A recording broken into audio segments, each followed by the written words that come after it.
torrent file contains metadata about file names, folder structure, and sizes of them, all obtained via cryptographic hash values for verifying file integrity. The idea is that you get a file that contains, all the basic information about what you're going to be downloading out of maybe a very large file or a group of files, usually a file structure if it's very large.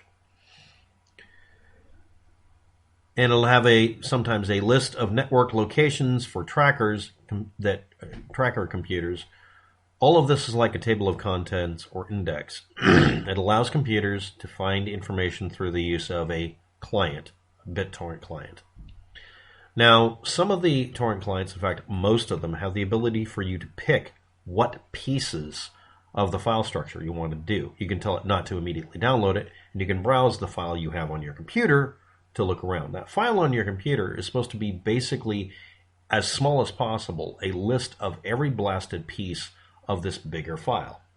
If you were to download an operating system like this, and you can torrent download some operating systems, Linux distros have done that way as well, instead of it just being a big monolithic file that's an image of the CD, as you might imagine, an image of the CD would actually be able to contain the directory structure in it. So it may contain the information to build the CD, Blue Book or whatever, and then the rest of it's the actual structure you would see if you were just to double-click on that CD. The first part there also containing maybe a reference to a boot file or anything that has to be completely, truly imaged. The idea is to make it as efficient as possible. Now, these files, if you aren't aware of what a torrent file is versus torrenting, downloading a file, you can have a file over here that's, let's say, a copy of Windows 98 Lite, which is 5 megabytes.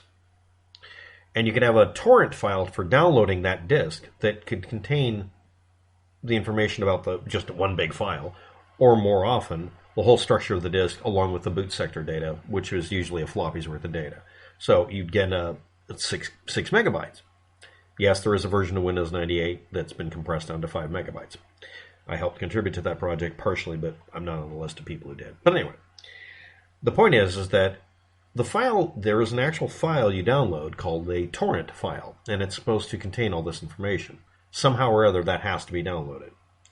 Now, what if you were trying to download, let's say, all the different versions freely available from Microsoft Corporation, compacted together without any repetition or duplication for every version of Windows 7. Most versions of Windows 7, in fact, one of them specifically, has the ability to emulate or become any of the others because it just omits certain parts of it and then tells it to nice the file set.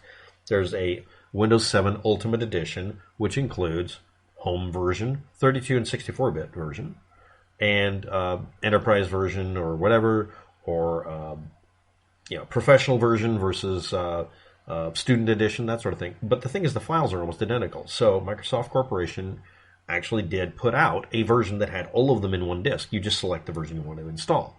It took up the same amount of space as one of them. Now, to make one of them took a lot of effort. And you had to fuse them together by having your software take whatever copies you had and legitimately check to see which files are complete duplicates of each other. That means figuring out the files literally identical by looking up at checksums or hashes or whatever. That's an example of what this can do, because the BitTorrent client can set up, if you're downloading your file, your big file, you could have 50 or 60 people with different versions, but they have the duplicate individual files, and they can be shared as well. The whole point of torrent is that this swarm of systems is able to share pretty much the data that would be needed to legit download it like you would from Microsoft's website. And yes, if you're not aware of why I'm using this example, Microsoft Corporation, through one method or another, put out, through their developer network, every version of their operating system for free. You could download it. They're all key-based. You had to have a key to run them. And some of them didn't require a key. They just had time limits or other restrictions.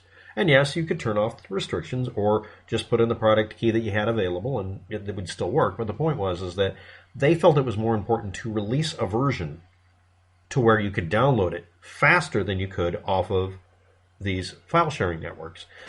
Because, as you might imagine, someone could poison the well and put out versions that had viruses. And this became a big problem. And in desperation, a technician who doesn't have the ability to get to their disks or, the store's closed for the day, but needs to fix a computer for, God help you, a bank, might be tempted to download one DLL, one little dinky file. It's only one file. It only takes one file. So what they did is they literally put this up, and then they did something very similar to my explanation. They put up the data to where you could grab individual files that were legit. And this is also part of their Microsoft Update Network, which doesn't really work well, and also part of their System File Checker and other means where they can make it to where you can fix the computer surgically. This is one of the reasons my company that I worked for and also eventually ran and owned, booby prize, went out of business because they made it really easy to fix systems. And Linux has been doing this for forever, and even Mac did this for a while, and may even still do it. But the problem with this is sometimes you'll download a torrent file and it'll be a 35 megabyte file. Now that may be in this case for downloading literally a 33 gigabyte or 180 gigabyte file, but the directory structure itself is so freakishly complicated, it's 35 megabytes. Yes, I'm going there.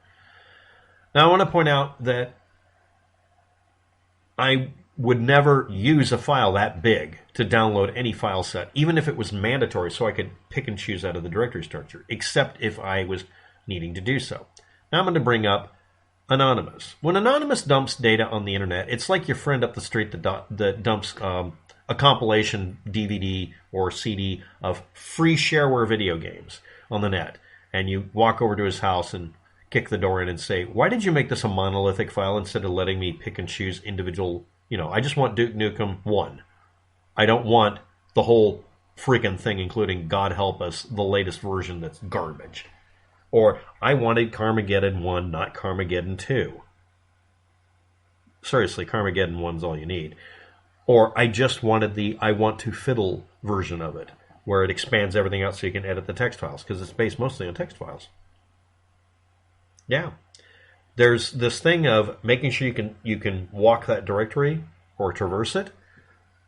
Your next door neighbor friend might not have done it. Well, it was easier this way. And that's when you throw ice water on them and say, get good. So anyway, let's talk about Anonymous dumping stuff. Anonymous is supposed to be a bunch of hackers on steroids, and I'm sure that they would put out a very large torrent if they were to dump something on the internet. I mean, it would be 35.6 megabytes on my desktop currently. Okay, and I'm sitting here looking at it, it's like, what does this lead to? Well, according to all reviews, because I don't download something without somebody looking at it, 180 or 33 gigabytes or 20 megabytes of actual real useful data. That means nobody bothered to check what they'd grabbed to dump. Now, this isn't Duke Nukem or even a good copy of Carmageddon. Good copies are, a good thing. It's a data dump from every bit of garbage on some system somewhere. Then don't download it. And then they go out of their way to do every meme I would do as the internet equivalent to a boomer in Anonymous. You're not supposed to do the stupid thing that they're doing here, where you literally use every meme that's literally way older than last Tuesday or last Wednesday. And even doing the behind 7 proxies joke. But that might be a clue. If you're downloading this, if it's a giant 180 gigabyte file with really 20 megabytes of plain text data in it that may be useful. Don't know if you know this, but one of the ways to entrap people when they were innocently downloading Windows 7 installs, no, I really was to make really, really large archives to share them peer-to-peer. And then you'd infiltrate the company that made the peer-to-peer client, Shariza comes to mind, which eventually just turned into a virus, and say, yeah, I'd like you guys to poison the well and give us the IP addresses because your product, your program for doing this kind of file sharing, you can infect it. That literally did happen. Now, these companies were subject to lawsuits and lost the lawsuits or were placed under gag orders. So they ended up being a honeypot. And the biggest sign of a honeypot on the internet is somebody putting up just garbage in a file. So it takes forever for you to download. When it busts down from 180 gigabytes to 20 megabytes. We're talking, that's insane. And of course, that can't possibly be true. Meanwhile, the original raw data file, just the torrent file, is bigger than the plain text version compacted down and cleaned up. You know that 99% of the crap on the internet that's of any use, and of course is something you would never want to divulge, takes up the tiniest amount of space? Every one of you, like me, is subject to being destroyed by having less than 2 KB of data dumped per person. Now let's talk about Anonymous acting like they're nuclear driven. In 2017, Terry Davis, the creator of the Temple OS, who is mentally unhinged at the time, put up a video on the internet claiming that CIA people who are trying to entrap you glow in the dark, only if they're a specific racial group. I want to point out that people who obsess about race, creed, color, or Jewishness on the internet are virtually incapable of being anything other than extremely paranoid people. So anyway, spies in their midst, government agents, FBI and CIA baiting potential people to make themselves into criminals, to reveal their intentions while posing as your side. They're unable to blend in to the native population habits, patterns, and speech, like being unable or hesitant to use racial slurs. Now, I'm not kidding about that last part. That's actually kind of the part of the definition for glowies. The other version, which will be not included below for Know Your Meme, Glowtiga. You'll have to look at the imager to find the links for some of this stuff, because it will literally get the video flagged just because of the URL, which is stupid. But anyway, here it is. They stick out like a sore thumb to the population. They glow in the dark. Now, I don't want to say Terry Davis was a shitty programmer. Temple OS is interesting and not a bad piece of work. I'm just going to say it. But people who glow in the dark are people who lay down next to their computer while the computer is doing something that's going to take 20 hours, like downloading stuff, and then they hear a beep when they need to interact with it, and they look at the screen, and you see this. If you're in the room with them, they glow in the dark. It's actually where the expression came from. But no, GOP people are now using another hacker term badly, and also maybe because Terry Davis screwed up what it meant, by saying that the bad guys glow in the dark because they stick out like a sore thumb, because they won't use racial slurs. And I'm not kidding about that. That's a consistent review of this, and it's not just left-wingers saying it. It's right-wingers yelling, instead of "okay, boomer," they're calling you a glowy because you won't transgress that line. I guess it's like a shibboleth. You must say the N-word, otherwise you're not right-wing. You're not. Of course, they're not neo-Nazis. Now we bring up Anonymous presenting on September 14th, 2021, Operation Epik Fail, with a K for Epic. A broken link to a torrent file, 20 megabytes plain text, 180 original gigabytes, or 33 gigabytes raw file, containing who knows what garbage, for the hosting place called Epik.com that hosted the Texas GOP site, maybe, Right to Life site for Texas, maybe, anti-abortion snitch website, yes, and then not anymore, Parler, 8kun, Gab, BitChute, etc. But most known for the person running it encouraging usage by far-right and neo-Nazi groups.